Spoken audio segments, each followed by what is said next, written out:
Hello दोस्तों, आज का हमारा टॉपिक है भाषा, जिसे अंग्रेजी में लैंग्वेज कहा जाता है।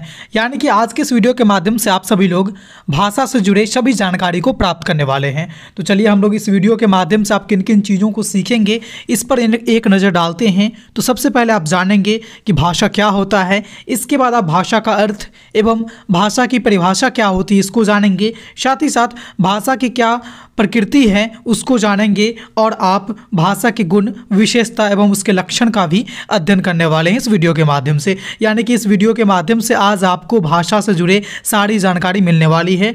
तो स्वागत है आप सभी का एक बार फिर से आपके अपने यूट्यूब चैनल आर स्टडी पे। और इस यूट्यूब चैनल के माध्यम से आज की इस वीडियो के माध्यम से हम सभी लोग भाषा के बारे में जानकारी को प्राप्त करते हैं। तो चलिए सबसे पहले हम लोग जानते हैं कि ये भाषा क्या होता है, इसका अर्थ हम लोग सबसे पहले जानते हैं। तो भाषा के अगर शाब्दिक अर्थ की बात करेंगे, यानी इसकी उत्पत्ति की, तो भाषा की जो उत्पत्ति है, भाषा शब्द की जो उत्पत्ति है वह भास धातु से हुआ है, जो संस्कृत का धातु है, जो भास धातु है, उसी से इस शब्द का उत्पत्ति हुआ है भाषा शब्द का। और इसका अर्थ होता है व्यक्त वाणी, यानी कि वैसा वाणी जो व्यक्त किया गया हो, ये भास धातु का यही अर्थ होता है। व्यक्त वाणी कहने का मतलब है कि व्यक्त किया गया ध्वनि। ठीक है, व्यक्त वाणी को आप इस तरह से समझ सकते हैं कि वैसा वाणी जो स्पष्ट हो और पूर्ण अभिव्यंजना हो, जिसमें यानी कि वो एक ध्वनि हो जो एक स्पष्ट हो और उसमें पूर्ण अभिव्यंजना हो, इसको हम लोग कहेंगे व्यक्त वाणी। और संस्कृत के भास धातु का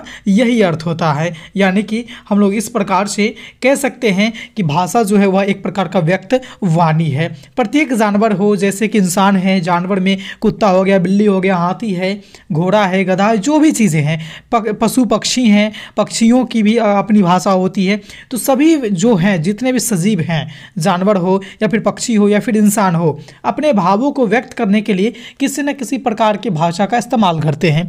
मतलब किसी न किसी प्रकार की वो आवाज़ें निकालते हैं। जैसे यहाँ पर आप तस्वीर में देख रहे होंगे कुत्ते जो अपने मुख से आवाज़ निकाल रहे हैं, और कुत्तों का आवाज़ कैसा होता है आप सब लोग समझ ही रहे हैं। मतलब क्या है कि इंसान हो या फिर कोई जानवर हो या फिर कोई पक्षी हो, अपनी बातों को व्यक्त करने के लिए, अपनी भावनाओं को व्यक्त करने के लिए कुछ ना कुछ प्रकार का ध्वनि निकालती है, कुछ ना कुछ प्रकार का वाणी वो निकालते हैं। ठीक है, लेकिन इंसान की ध्वनि, इंसान की भाषा और कुत्ता की भाषा, या फिर कहे तो जानवर की भाषा, या फिर कहे तो पशु पक्षी की भाषा, वो अलग होते हैं। इंसान की भाषा होती है वह अलग होती है, पशु पक्षी की भाषा अलग होती है। जैसे कि हम बात करेंगे कि जो पशु पक्षी की भाषा होती है वह विचार विनिमय की भाषा नहीं होती है, लेकिन इंसान की जो भाषा होती है वह विचार विनिमय की भाषा होती है। अब ये विचार विनिमय की भाषा इसकी क्यों नहीं है?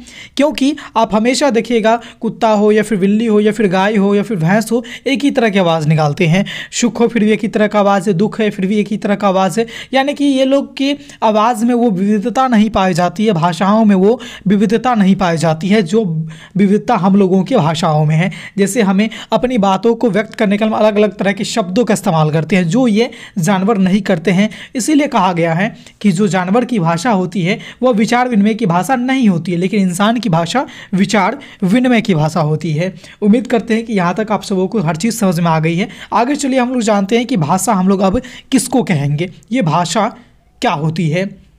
देखिए, भाषा एक साधन है जिसके माध्यम से हम अपने विचारों को आप तक पहुंचाते हैं, या फिर आपके जो मन के अंदर विचार है वह हम समझ पाते हैं। कहने का मतलब कि भाषा एक प्रकार का साधन है, एक प्रकार का माध्यम है, जिससे क्या होता है कि कोई व्यक्ति अपने विचारों को दूसरे के सामने प्रकट करता है तथा दूसरे के विचार, उसकी भावनाओं को समझने का वो प्रयास करता है। ये माध्यम क्या कहलाता है? यही माध्यम आपका भाषा कहलाता है। भाषा आपका लिखित भी हो सकता है, मौखिक भी हो सकता है, या फिर आपका सांकेतिक भी हो सकता है। जैसे लिखित का मतलब, जैसे यहाँ पे स्क्रीन पे आप सभी लोग देख पा रहे होंगे जो चीज़ें लिखी है, ये आपके भाषा का लिखित रूप है।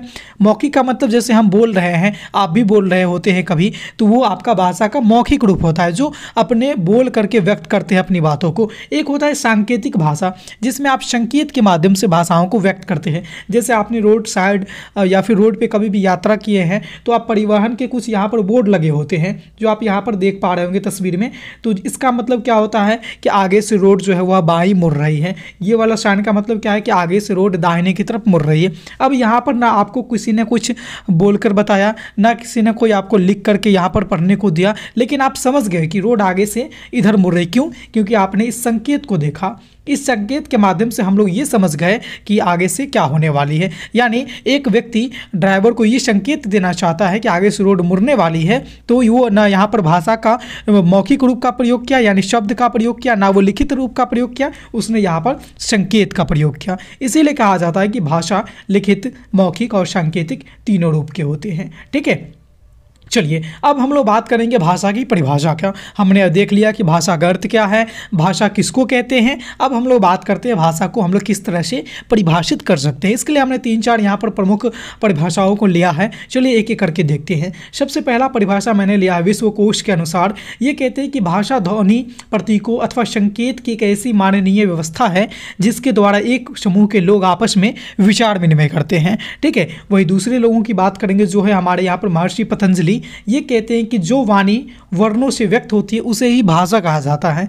तीसरी परिभाषा की बात करें तो कामता प्रसाद गुरु के अनुसार है। वे कहते हैं कि भाषा वह साधन है जिसके द्वारा मनुष्य अपने विचार दूसरों पर भली भांति प्रकट कर सकता है और दूसरे के विचार को स्पष्टता से समझ सकता है। तीनों परिभाषाओं को देखिएगा तो काफ़ी कुछ इसमें आपको समानता देखने को मिल रही होगी। हालांकि हम लोग चौथी परिभाषा की ओर चलते हैं जो हमने डॉक्टर बाबूराम सक्सेना के अनुसार लिया है।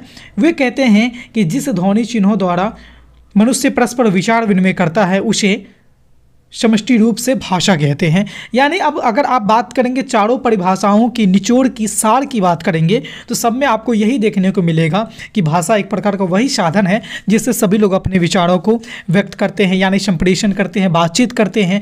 मतलब अपनी मन की बात दूसरों को कहते हैं, दूसरे की मन की बात तीसरे तक पहुँचती है। यही वो साधन क्या है, वही साधन आपका भाषा होता है। तो आपको जो परिभाषा अच्छा लगे वो आप लिख सकते हैं, याद रख सकते हैं, या फिर आपके इन चारों का निचोड़ याद रखना है तो चारों का बातों को समझ लीजिए और उसका सार अपने मन से लिख करके याद रख लीजिए, आपका वो हमेशा सही होगा।